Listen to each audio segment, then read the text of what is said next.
Hey guys, how's it going? Start of another trading week. It is Monday, September 14th. Solo back at it with another daily update video. And let's take a quick look at the heat map. Was an overall green day today, which I was very happy about because it just feels like we haven't had a green day in ages, right? I feel like we were due for one, and thankfully Moon Day did not disappoint.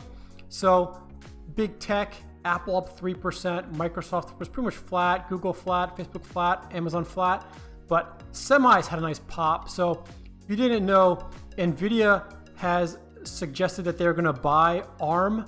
Now, before that happens, I believe I saw that the United States government, the UK government, and I believe the Chinese government have to sign off on the deal, but they have plans to buy ARM from SoftBank. So Nvidia got a nice pump today, up 5.8%. Micron up 6.4%, up to back to $49, almost $50. AMD had a nice little pump run up today, up 2%, so happy about that. So overall green day in the market today. I'm really hoping for another pump, another green day in the market tomorrow, and I'll let you know why. So let's take a look at the two positions that I have open right now, and that is because I was assigned 200 shares of AMD this past Friday off cash secured puts, and sadly I was assigned at an $85 strike price without taking account to the premiums that I collected. As you can see, we opened the day up at 76, but thankfully we had a nice rally all the way up to a little over $78, just shy of $79. We fell back down a little bit, then rallied back up towards the close, and currently we're trading at just shy of $78. So that's why I'm hoping for another bit of a pump overnight and a green day, especially on AMD tomorrow, because I own 200 shares of AMD. So to complete that wheel strategy, I would now sell covered calls. I can sell 2 covered calls since I own 200 shares and it's 100 share per contract. So, I was a little patient today, and we'll see if I was too patient, because I actually did not open up any covered calls today. Because in a perfect scenario, I want to sell my covered calls at $85 at my strike price, or at my cost basis, I should say. That way, if anything funky happens this week where AMD just goes to the moon, I can get out, collect premium, and not, have to sell my shares below my cost basis. So the premiums for the 85 strike were not that juicy. I mean, they were okay. They opened up around, I want to say $20-ish, like $19, $20. You can see right now they're trading for $15.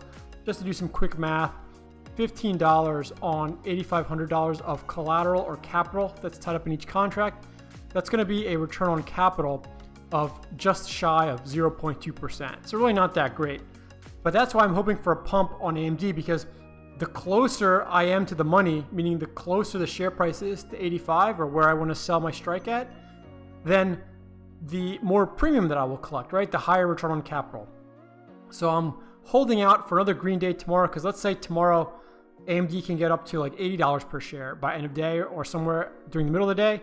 Well, then maybe I can collect $20 or $30 per contract in premium. So that's what I'm hoping for.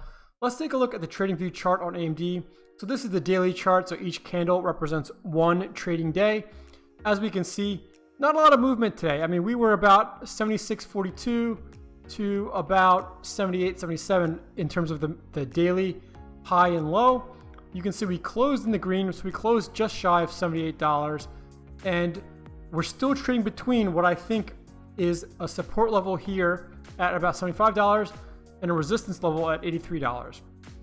Now, I was looking at this resistance level because you could say, hey, Solo, like if you believe 84 is resistance and your cost basis is 85, why don't you sell the 84 strike covered call, right? Because it's going to be harder for AMD to blast above 83. And you would be absolutely right, but just keep in mind that no technical analysis is 100% accurate. So it doesn't necessarily mean that I'm correct or anybody's correct in that 83 is a ceiling for AMD. So there's still a little bit of a risk there, right? There's a chance that if AMD moons this week and my strike is at 84, let's say AMD goes to 86 on Friday, well, I just took a $100 loss per contract, right? Because I sold it for $1 less than what my cost basis is, not accounting for the premiums I collected in the meantime. So that's why I would love to sell it at 85. That way I can sleep well this week, knowing that there's no way I can take a loss, even if AMD moons. But we'll just have to wait and see what tomorrow does. Like I said, I'm hoping for a green day. The other thing I'm keeping an eye on is AMD in the month of August is going to release news about the new chipsets and GPUs. So it could be bullish then, and we might have a little bit of a run up, kind of like a buy the rumor, sell the news type mentality. So I'm feeling okay holding shares at 85 because I think we'll hit the 80s again, just because AMD, like I said, has potentially good news coming up in the coming weeks. Also has earnings mid-October as well. So just to keep an eye on it, we're still trading above the 50-day moving average, but unfortunately still trading below the 21-day moving average. RSI is pretty much dead even, really close to 50, so not really overbought or oversold. Let's see what happens tomorrow.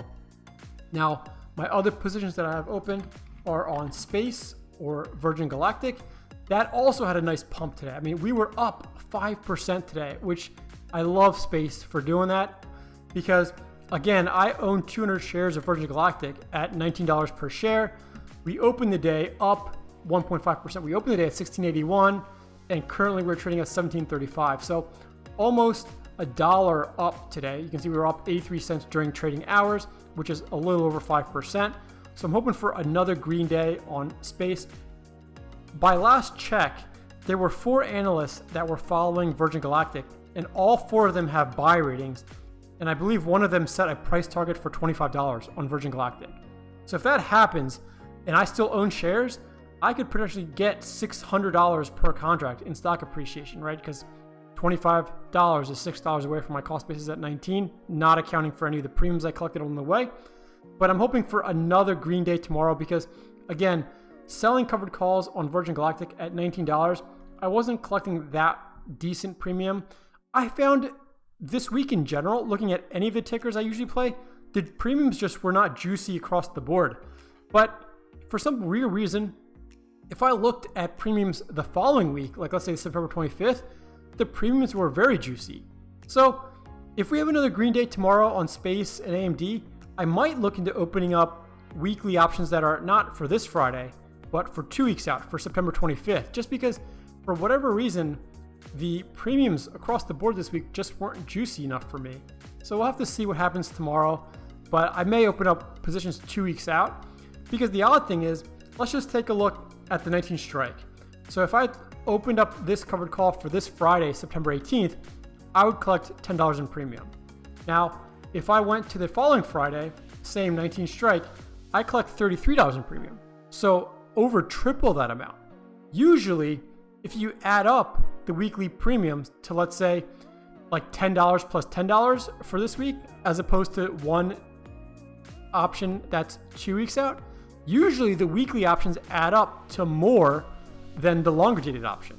But this week has been the opposite, where the weekly options are like half or less than half of the options for 2 weeks out, September 25th. So actually you would collect a better return on your risk right now, or return on capital, I should say, selling options 2 weeks out as opposed to for this Friday. And I'm not sure why that's happening, but I noticed that on AMD as well. So I'll have to keep an eye on that tomorrow because I may open up options that expire not this Friday the 18th, but next Friday the 25th. And I'm fine with that because that just gives the stock more time to get above my cost basis and hopefully get my shares called away. I do want to be cash going in to the weekend if possible because, you know, the market's a little bit tenuous right now. We had a relatively big correction, and who knows if this was just one green day and was a fluke or if we're going to start a rally back up now. So I'd rather be cash right now, sell some more cash secure puts, and hopefully get in at lower cost basis than where I am now. But we'll have to wait and see tomorrow to see what happens. I really do hope we have 2 green days in a row so I can open up my covered calls and hopefully get the shares called away and collect premium. So let's just take a quick look at the TradingView graph on Space. So again, still seems like this resistance level around 1827 is holding up. Support at the low 14s is also holding up, although it hasn't really been tested in quite some time since about mid-June. But this is really going to be the battleground, high 18s, right? Or I should say low 18s, low to mid 18s, because for my stock price to get to 19, it's going to have to blow through this resistance level. So I'll have to wait and see what happens there. But that was my trading day for today. Let me know if you opened up any new positions or how your trades are going if you still have open positions. As always, if you have any questions or comments, leave them below, or better yet, hop in the Discord server and talk to us during market hours in real time. But as always, happy trading.